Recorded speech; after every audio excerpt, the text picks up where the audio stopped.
Hello friends, welcome to Vaigai சுவை kitchen. இது அறுசுவைகளின் சங்கமம். இன்னைக்கு நம்ம வீடியோவில் பூரண கொழுக்கட்டை எப்படி செய்கிறதுன்னு பார்க்க போகிறோம். இந்த கொழுக்கட்டை பார்த்தீங்கன்னா மாவு வந்து ரொம்ப நல்லா சாஃப்டாகவே இருக்கும். ஒரு 7-8 மணி நேரத்துக்கு செஞ்சு வச்சுருந்தா கூட உங்களுக்கு அந்த மாவு வந்து ரஃப் ஆகாது. இன்னைக்கு நம்ம கடலைப்பருப்பு வச்சு பூரண கொழுக்கட்டை செய்ய போகிறோம். நீங்கள் நம்ம சேனலை ஃபஸ்ட் டைம் பார்க்குறீங்கன்னா மறக்காமல் சப்ஸ்கிரைப் பண்ணுங்கள். வாங்க நம்ம வீடியோக்குள்ளே போகலாம்.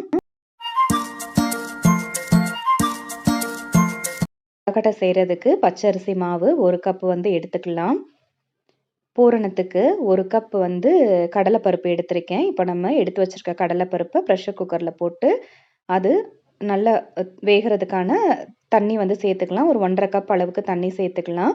அப்போ தான் நமக்கு பருப்பு நல்லா வேகும். ஸோ ஒரு 1/4 டீஸ்பூன் அளவுக்கு உப்பு சேர்த்துக்கலாம். இப்போ ப்ரெஷர் குக்கரை மூடி வச்சு ஒரு 3லேருந்து 4 விசில் வந்து விட்டுருங்க. அதுக்கப்புறமா இப்போ பருப்பு எடுத்து மசிச்சு பார்த்தோம்னா, இது இந்த மாரி வெந்திருக்கும். இத வந்து மிக்ஸி ஜார்ல போட்டு இந்த மாரி அரைச்சு எடுத்துக்கோங்க. இப்போ 1 கப் துருவுன தேங்காய் வந்து எடுத்திருக்கேன். அதுக்கு 1 கப் வந்து வெல்லம் வந்து சேர்த்துருக்கேன். நல்லா பொடிச்ச வெல்லம். இப்போ பூரணம் ரெடி பண்றதுக்கு நம்ப பேன் அடுப்புல வச்சு, அதுல வந்து 1லேருந்து 2 டீஸ்பூன் அளவுக்கு நெய் சேர்த்துக்கலாம்.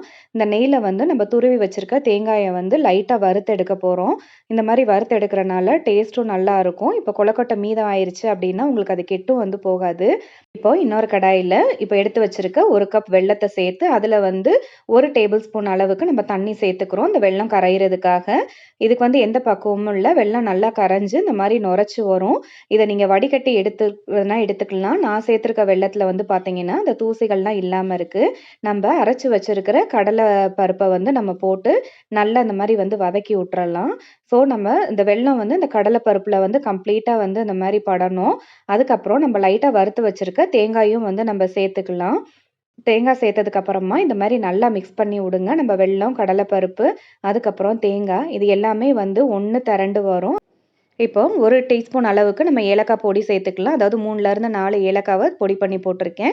1 டீஸ்பூன் அளவுக்கு நம்ம நெய் சேர்த்துட்டு, இத நல்லா இன்னொரு தடவ கிளறி விடலாம். இப்போ பார்த்தீங்கன்னா, நமக்கு அந்த பூரணம் வந்து சட்டியில ஒட்டாம இந்த மாரி திரண்டு வரும். இது வந்து தண்ணியா இருக்கக்கூடாது.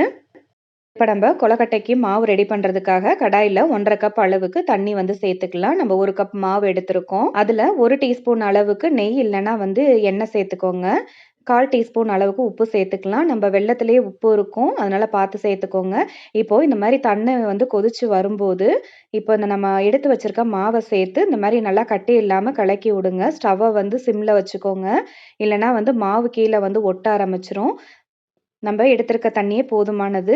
தண்ணி பத்தலன்னா லைட்டா இன்னும் கொஞ்சம் தெளிச்சு விட்டுக்கோங்க. இப்போ ஒரு 3 நிமிஷத்துக்கு மூடி வச்சுட்டு, இப்ப எடுத்து நல்லா வந்து பெசஞ்சுக்கோங்க. இது மாவு எல்லாமே நல்லா உங்களுக்கு ஒண்ணு திரண்டு வரும். இந்த மாவு வந்து ஒரு 8லேருந்து 10 நிமிஷம் அப்படி பெசஞ்சீங்கன்னா, மாவு இந்த மாரி வரும். ஸோ, இப்ப நம்ம மாவு ரெடி ஆயிருச்சு. இத தொட்டு பார்த்தீங்கன்னா, அவ்ளோ சாஃப்ட்டா இருக்கும் பாருங்க. எவ்ளோ சாஃப்ட்டா இருக்குன்ட்டு. இந்த மாரி செய்யும்போது உங்களுக்கு கொழுக்கட்டை ரொம்ப நேரம் ஆனாலும் ரஃப் ஆகாது. இப்போ நம்ம பூரணத்த வந்து கொஞ்சம் ஒரு நெல்லிக்காய் சைஸுக்கு எடுத்து, நம்ம இந்த மாரி சின்ன சின்ன பால்ஸா வந்து உருட்டி வச்சுக்கலாம். அப்ப நம்ம ஸ்டஃப் பண்ணும்போது ஈஸியா இருக்கும். இப்போ கொஞ்சம் மாவு எடுத்துக்கலாம். ஒரு பால் அளவுக்கு மாவு எடுத்துட்டு, அத வந்து இந்த மாரி ஒரு பிளேட்ல கிளாத் போட்டு தட்டியிருக்கேன். நீங்க வந்து வாழை இலை இந்த மாரி கூட வந்து யூஸ் பண்ணிக்கோங்க. இந்த மாரி நல்லா மடக்கி விட்டுக்கோங்க. இல்லன்னா நம்ம கொழுக்கட்டை அச்சுமே வந்து யூஸ் பண்ணிக்கலாம். ஸோ இந்த மாதிரி துணி வச்சு தட்டும்போது உங்களுக்கு அது ஈஸியா வந்துரும். நீங்க பட்டர் ஷீட் வந்து யூஸ் பண்ணிக்கலாம். பாருங்க, இப்போ வந்ததுக்கு அப்புறமா அந்த கார்னர்ஸ் எல்லாமே வந்து நல்லா கொஞ்சம் பிரஸ் பண்ணி விட்டுறலாம். அந்த பிரஸ் பண்ணும்போது உங்களுக்கு நல்லா ப்ராப்பரா சீல் ஆகி உங்களுக்கு அந்த வெல்லம் வந்து உருகி வெளிய வராது. அடுத்ததா நமக்கு வேற எந்த ஷேப் வேணுமோ அந்த மாரி பண்ணிக்கலாம். இப்ப நம்ம வந்து கொஞ்சம் உருண்ட ஷேப் வந்து பண்ணலாம். இந்த மாரி வந்து அ குழி மாரி வச்சுட்டு கொஞ்சமா மாவு எடுத்து, அதுல வந்து பூரணத்த ஸ்டஃப் பண்ணிட்டு, அடுத்ததா வந்து அப்படியே ரோல் பண்ண போறோம். ரோல் பண்ணும்போது உங்களுக்கு கம்ப்ளீட்டா மாவு வந்து நல்ல ஒரு பால் மாரி இருக்கும். ஸோ நமக்கு எந்த ஷேப் வேணுமோ அந்த மாரி நம்ம செஞ்சுக்கலாம். இப்ப பாருங்க நல்லா நம்ம உருட்டியாச்சு. இப்போ இந்த மாரி வேற வேற ஷேப்ஸ் வந்து பண்ணியாச்சு. அடுத்ததா இப்ப கொழுக்கட்டைய வேக வைக்க போறோம். அதுக்கு வந்து தண்ணி வச்சுட்டு, அத வந்து நல்லா கொதிக்கும்போது, நீங்க வந்து இட்லி பாத்திரத்திலயோ, இல்ல ஸ்டீமர்லயோ உங்களுக்கு எது சௌரியமா இருக்கோ, அந்த மாரி வந்து நீங்க வச்சுக்கோங்க. நான் இங்க கிளாத் வச்சு வேக வைப்பேன். அப்படி பண்ணும்போது நமக்கு அந்த ஆவி பட்டு அந்த தண்ணி கீழ விழுகும் இல்லையா? அப்ப வந்து கொழுக்கட்டை மேல ஃபுல்லா நீர்த்து போகாது. இப்ப பாருங்க காமிக்கிறேன். ஒரு 10 நிமிஷத்துக்கு கொழுக்கட்டை நல்லா வேகட்டும். இப்ப நல்லா வெந்ததுக்கு அப்புறமா இந்த துணி பார்த்தீங்கன்னா, ஈரமாவே இருக்காது. என்னன்னா, அது வந்து உறிஞ்சிருக்கும் தண்ணி வந்து.